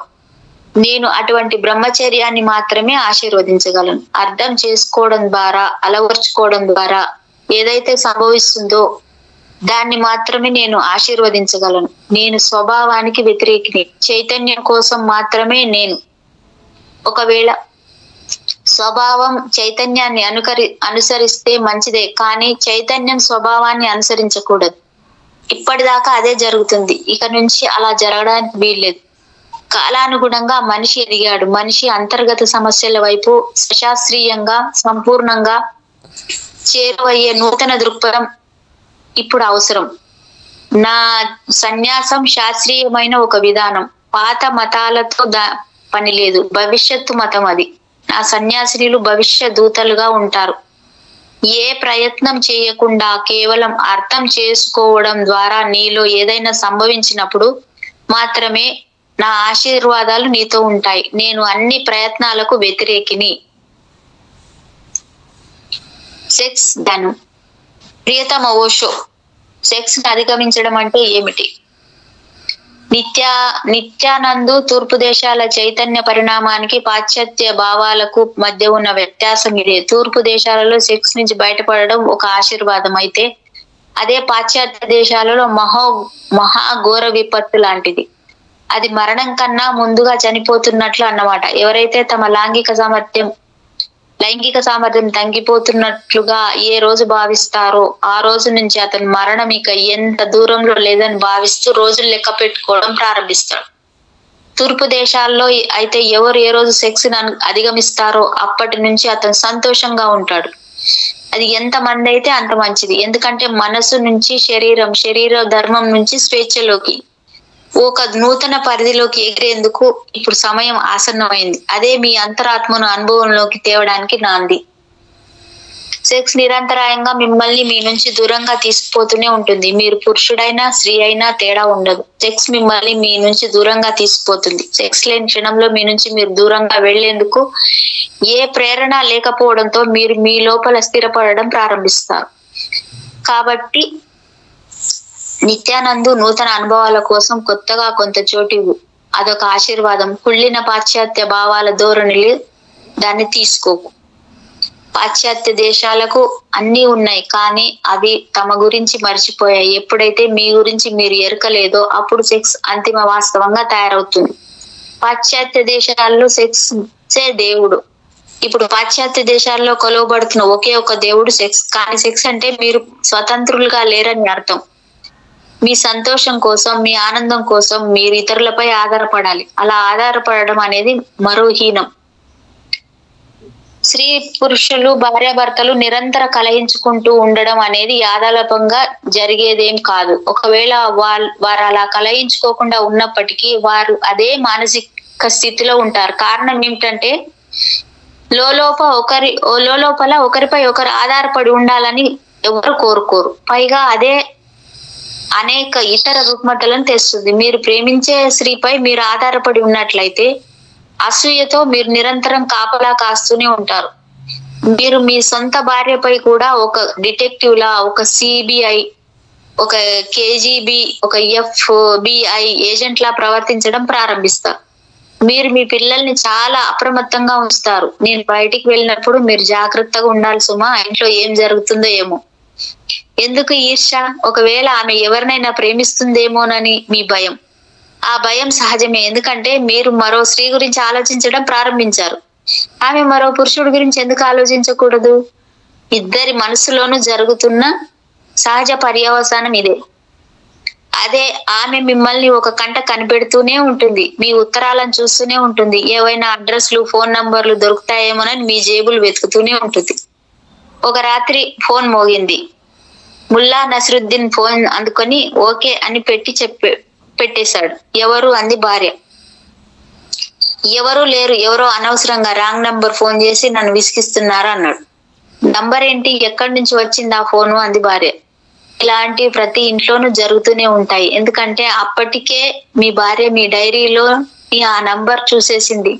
ముల్లా నసరుద్దీన్ ఫోన్ నంబర్ చెప్పాడు. నాతో రాంగ్ నంబర్ అంటూ అబద్ధాలు అడగండి, ఇదిగో మీ డైరీ, ఇదిగో ఆ నంబర్, ఇప్పుడు చెప్పండి ఈమె పేరేంటి అంది భార్య. ఇంకా ఇప్పుడు తనదేమీ లేదు, అంతా ఆమెదే, చెప్పండి ఆమె పేరేంటి గద్దిస్తూ అడిగింది భార్య. ఒత్తిడి, ప్రతి భర్త ఒత్తిడికి గురవుతున్నాడు.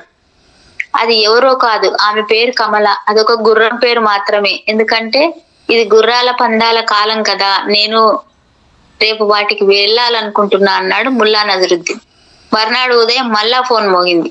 ముల్లా నజరుద్దీన్ ఫోన్ దగ్గరే నిలబడి ఉన్నాడు. ఆగండి, ఈసారి నేను తీస్తాను అంది భార్య. ముల్లా నజరుద్దీన్ కు ఒప్పుకోక తప్పలేదు. ఆమె ఫోన్ లో అంతా విని ముల్లాతో, ఇలా రండి మీ గుర్రం పిలుస్తుంది అంది.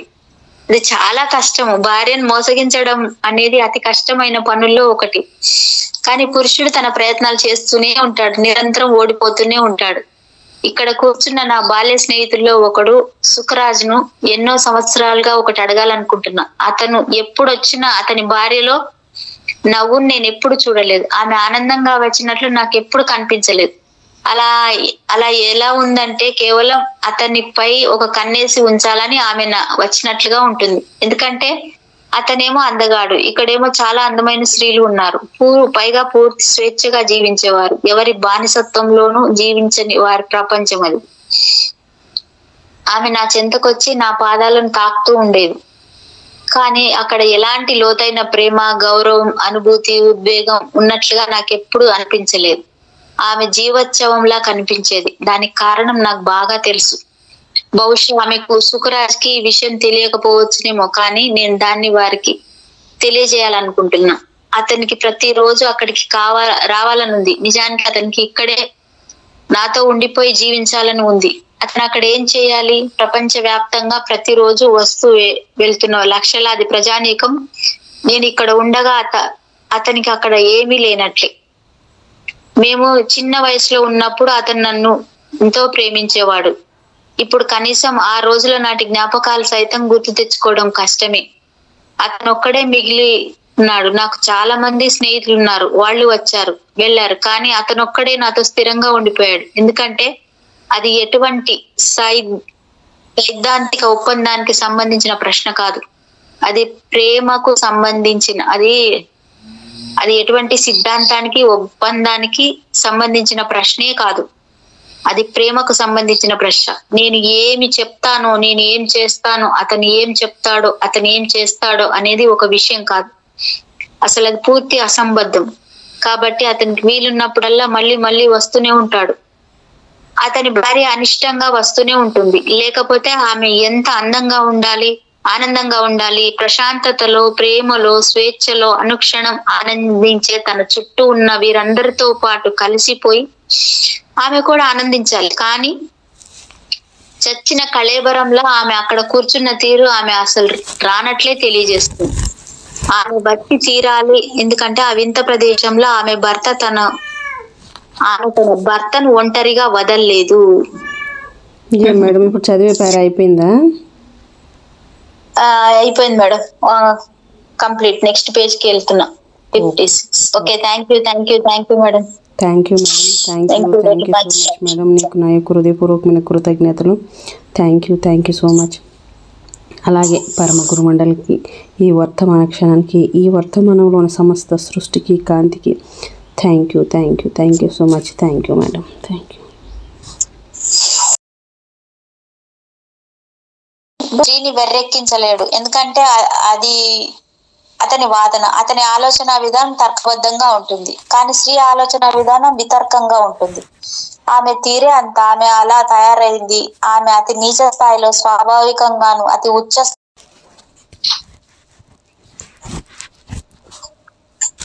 వెర్రితనం తర్కబద్ధమైనదే. మనసు యొక్క భాగం వెర్రితనానికి అర్థం. మీ తర్కం ఏ మాత్రం పని చేయటం లేదు. సరే పురుషుడు అతి నీచ స్థాయిలో భౌతికంగాను అతి ఉచ్చ స్థాయిలో తెలివిగాను వ్యవహరిస్తాడు. ఈ స్వభావానికి సహజ జ్ఞానాల తీరే వితర్కపు దారి. వితర్కవాదిది తర్కం వెర్రివానిగా చేయలేదు. ఒకవేళ ఏదైనా సంభవించడం అంటూ జరిగితే అది తర్కబద్ధమైన మనసుకే జరుగుతుంది. వెర్రితనం తర్కబద్ధమైన మనసు యొక్క భాగం. వెర్రితనానికి అర్థం మీ తర్కం ఇక ఏ మాత్రం పనిచేయకపోవడం. మీరు కర్తవ్య విముఖులు అవుతారు. మీరు స్త్రీని ప్రేమిస్తారు. ఏమైనా సరే ఆమెను కోల్పోయేందుకు మీరు ఇష్టపడరు. మీరు ఆమె కోసమేనని భావిస్తూ ఆమెను అర్థం చేసుకునేందుకు అన్ని విధాలుగా ప్రయత్నిస్తారు. కానీ ఎంత చేసినా మీరు నిస్సహాయులే. మీరు తర్కబద్ధంగానే మాత్రమే చేయగలరు. ఆమెమో తర్కబద్ధంగా అర్థం చేసుకోలేదు. అలా ఆమె చాలా చాలా నిగూఢమైంది. ఒక స్త్రీని అధ్యయనం చేసేందుకు మీరు మీ మొత్తం జీవితాన్ని అర్పించినా ఆమె ఏమిటో మీరేమీ చెప్పలేరు. మిమ్మల్ని అర్థం చేసుకునేందుకు ఆమె ఎప్పుడూ ప్రయత్నించదు. వితర్కంగా పనిచేసే మనస్తత్వం అవగాహనకు ఇష్టపడదు. అది ఒక పద్ధతి అంటూ లేకుండా అంతిమ నిర్ణయాలకు వచ్చేస్తుంది. అది అంతిమ నిర్ణయాల వైపు దూకేస్తుంది. గమ్మత్తేమిటంటే దాదాపుగా స్త్రీ ఎప్పుడు ఒప్పుగానే ఉంటుంది, కానీ మీరు మాత్రం దాదాపు ఎప్పుడు తప్పే అవుతారు. అదే మిమ్మల్ని వెర్రివాణ్ణి చేస్తుంది. మీరు ఎంతో తార్కికంగా లెక్కల ప్రకారం క్రమ పద్ధతిలో పనిచేస్తూ వచ్చినా మీ అంతిమ నిర్ణయం సరిగ్గా ఉండదు. ఒక ఆమె లాటరీ గెలుచుకుంది. ఆమె భర్త ఆశ్చర్యపోయి ఏం చేశావేంటి అన్నాడు. నాకు ఒక కల వచ్చింది. ఆ కలలో 7 అంకె 3 సార్లు కనిపించింది. 7కు 3 రెట్లు 28గా ఊహించాను అంది ఆమె. ఆమె భర్త మరింత ఆశ్చర్యంతో తర్వాత ఏం జరిగింది అన్నాడు. 28 అంకె ఉన్న లాటరీ టికెట్ కొన్నాను, లాటరీ గెలిచాను అంది ఆమె. Very good. కానీ 7కు 3 రెట్లు 28 కాదు, 21 కదా, 7 ముళ్ళు 21 కదా మేడం, 21 కదా అన్నాడు ఆమె భర్త. అందుకు నువ్వు ఉత్త లెక్కల మాస్టర్ గానే ఉన్నావు, నేను లాటరీ గెలుచుకున్నాను అంది ఆమె. అంటే ఆమె కలిపేసుకుంది, 28 అని చేసేసుకుంది మేడం. లెక్కల గురించి ఎవరు పట్టించుకుంటారు? అంతిమ నిర్ణయమే వాస్తవమైనది. పురుషుడిని అర్థం చేసుకునేందుకు ఆమె ఎప్పుడు ప్రయత్నించదు. ఏ స్త్రీ ఎప్పుడు ప్రయత్నించదు. ఆమె అప్పటికే అర్థం చేసుకుంది. నిజానికి పురుషులు స్త్రీలను అర్థం చేసుకోవడానికి నిరంతరం ప్రయత్నించడం అనేది వారికి ఎప్పుడు ఆశ్చర్యాన్ని కలిగించే విషయము. శతాబ్దాల తరబడి పురుషుడు అలా చేస్తూనే ఉన్నాడు. అతని అన్వేషణలోని అతి ప్రాచీనాంశము స్త్రీయే అయి ఉంటుందని నేను అనుకుంటా. అది సహజమే. దేవుడి కంటే ముందే స్త్రీ గురించి అతను విచారణ చేసి ఉండాలి. వాస్తవానికి పురుషుడిని పూర్తి సంకట స్థితిలో నెట్టింది స్త్రీయే, కానీ దేవుడు కాదు. ఈ ప్రపంచాన్ని దేవుడు సృష్టించి ఉండవచ్చు, కానీ అక్కడ ఏ సంకటము లేదు. నిషిద్ధ జ్ఞాన వృక్ష ఫలాన్ని తినమని పురుషుడిని ప్రేరేపించి ఒప్పించింది స్త్రీయే. అది నిషిద్ధ ఫలం. ఆ చెట్టు సమీపానికి కూడా పోవద్దు, ఆ ఫలాన్ని ఎప్పుడు తినొద్దని దేవుడు చెప్పాడు అని పురుషుడు వాదించేందుకు ప్రయత్నించాడు. కానీ దేవుడు దాన్ని నిషేధిస్తున్నది ఎందుకంటే ఒకవేళ మనం జ్ఞాన వృక్ష ఫలాన్ని తింటే మనము దేవుడు అంత తెలివైన వారిగా అయిపోతామని అతని భయం. అయ్యయ్యో. అతను అసూయపరుడు, మనం దాన్ని తిందాం అంటూ అతనిని ఆమె తప్పుదోవ పట్టించింది. ఆ దేవుడే ఈ ప్రపంచాన్ని సృష్టించి ఉండవచ్చు, కానీ మనకు తెలిసిన ప్రపంచాన్ని సృష్టించిందే స్త్రీయే. శక్తి. స్త్రీ మనసు పనిచేసే తీరును మీరు నిశితంగా గమనిస్తే దాన్ని అర్థం చేసుకోవడం అసాధ్యమని అలా అర్థం చేసుకునేందుకు చేసే ప్రయత్నమే మిమ్మల్ని వెర్రివాణ్ణి చేస్తుందని మీకు స్పష్టంగా తెలుస్తుంది. బుద్ధుడు, మహావీరుడు వారి భార్యల నుంచి తప్పించుకున్నది కేవలం యాదృచ్ఛికం కాదు. నిజంగా సంకటాన్ని సృష్టిస్తున్నది ప్రపంచం కాదు. ఎందుకంటే మీరు ప్రపంచం నుంచి తప్పించుకోలేరు. మీరు ఎక్కడికని తప్పించుకుంటారు? మహా అయితే మిమ్మల్ని వెర్రెక్కించే స్త్రీ నుంచి మీరు తప్పించుకోగలరు. బుద్ధుడు నిజంగా భయపడే ఉంటాడు. అతని భార్య ఇప్పటి వరకు ఈ భూమిపై నడిచిన అత్యంత సౌందర్యవంతులలో ఒక ఆమె. మరో క్లియోపాత్ర, ఆమె పేరు యశోధర. అత్యంత సౌందర్యవంతమైన కొన్ని వేల మంది స్త్రీల నుంచి ఆమె ఎంపిక చేయబడింది. స్త్రీ ఎంత అందంగా ఉంటే అంత ప్రమాదకారి. సంసార పక్షంగా ఉండే స్త్రీ మిమ్మల్ని అంతగా వెర్రెక్కించలేదు, ఎందుకంటే ఆమె అంత ఆకర్షణీయమైనది కాదు కాబట్టి. స్త్రీ ఎంత ఆకర్షణీయంగా ఉంటే అంత స్పందింపజేసే శక్తిని ఆమె కలిగి ఉంటుంది. బుద్ధుని భయం కొనసాగింది. జ్ఞానోదయం తర్వాత కూడా అతను భయపడ్డాడు. ఎందుకంటే చాలా సంవత్సరాల వరకు తన సమాజంలోకి వచ్చేందుకు ఏ స్త్రీకి ఆయన దీక్ష ఇవ్వలేదంట. ఉపదేశం పొందాలని, మీరు సన్యాసులుగా అవ్వాలని మేము కూడా కోరుకుంటున్నాం అని స్త్రీలు పదే పదే అతన్ని అడిగారు. కానీ అతను తిరస్కరించాడు.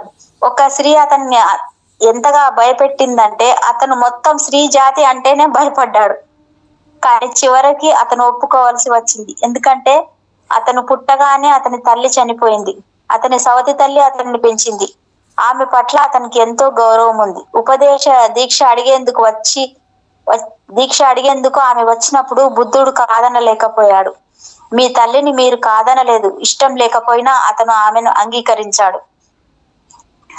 నా మతం 2500 సంవత్సరాల దాకా ఉండేదే, కానీ ఇప్పుడు అది 500 సంవత్సరాలు మాత్రమే ఉంటుంది. ఎందుకంటే మన మతంలో స్త్రీ చేరింది కనుక అన్నాడు బుద్ధుడు. అతని తల్లికి ఉపదేశ దీక్ష ఇచ్చిన తర్వాత వేలాది మంది స్త్రీలు వచ్చి చేరారు. ఎవరంటే అతను ఎక్కువ భయపడేవాడో అతని భార్య యశోధర కూడా వచ్చి చేరింది. అలా వారంతా ఒక వరదల్లా వచ్చారు. వారి సంఖ్య పురుష సన్యాసుల సంఖ్య కంటే 3 రెట్లయింది.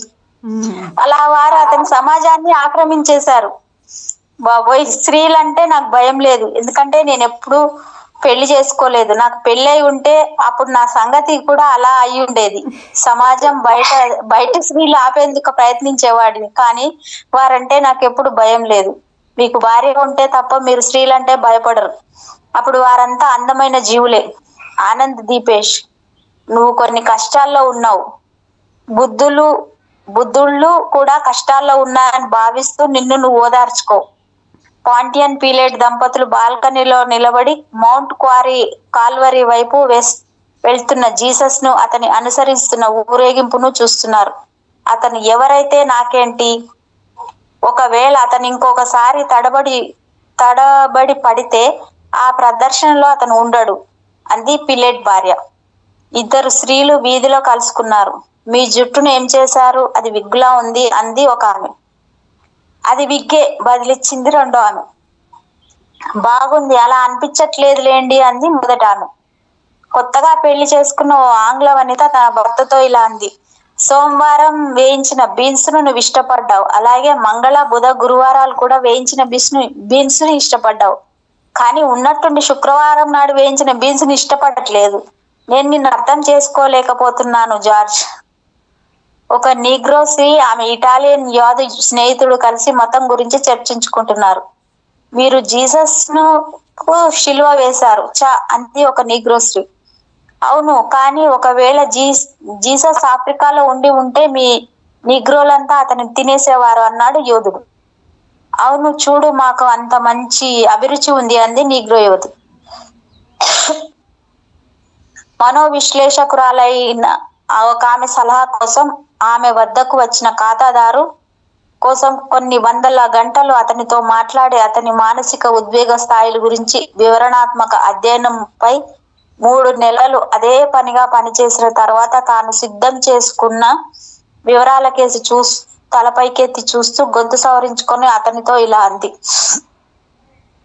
నా ఆఖరి అంచనాల ప్రకారం నేను చెప్పేది ఏమిటంటే, వృత్తిపరమైన నా అభిప్రాయంలో మీరు నిజంగా వెర్రివారు అని తేలింది.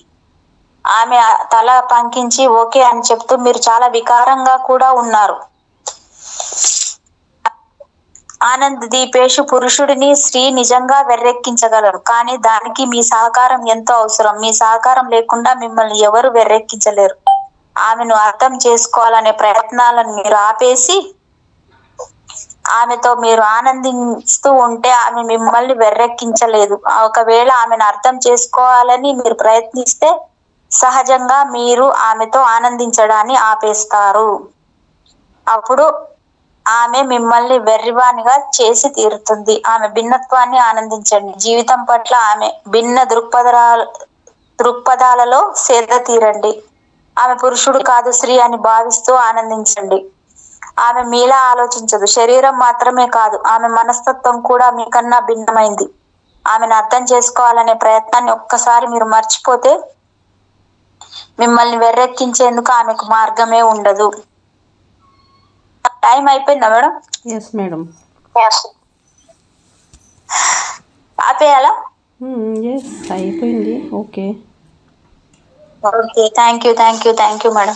Thank you very much. Thank you madam. Thank you so much. మీకు నా యొక్క హృదయపూర్వకమైన కృతజ్ఞతలు. మరొక్కసారి సమస్త సృష్టికి, సృష్టిలో ఉన్న యావత్ గురుమండలికి నా యొక్క అనంతకోటి ఆత్మ ప్రణామాలు. Thank you so much.